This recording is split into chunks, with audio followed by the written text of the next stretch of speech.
மாண்புமிகு தமிழ்நாடு முதலமைச்சர் திரு மு.க. ஸ்டாலின் அவர்களின் தொலைநோக்கு பார்வையின் கீழ் தமிழ்நாடு இந்தியாவின் இரண்டாவது மிகப்பெரிய பொருளாதாரமாக உருவெடுத்துள்ளதுடன் உலகளாவிய முதலீடுகளுக்கான நம்பகமான இடமாகவும் மாறியுள்ளது.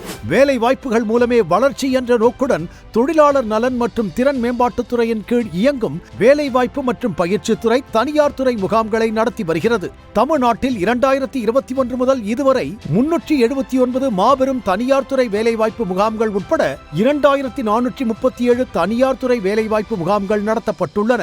இதில் 15,62,205 இளைஞர்கள் பங்கேற்று 2,99,999 பேர் தகுதிக்கேற்ற வேலை வாய்ப்புகளை பெற்றுள்ளனர். இதில் 5,099 மாற்றுத்திறனாளி வேலை நாடுனர்களுக்கும் அவர்களுக்கு பொருத்தமான வேலை வாய்ப்புகள் வழங்கப்பட்டது. இந்த மகத்தான பயணம் வரலாற்று முக்கியத்துவம் வாய்ந்த பல மைல் கற்களை கடந்து வந்துள்ளது. 15/10/2022 அன்று 1,00,000வது பணி நியமன ஆணை மாண்புமிகு தமிழ்நாடு முதலமைச்சர் அவர்களால் வழங்கப்பட்டது.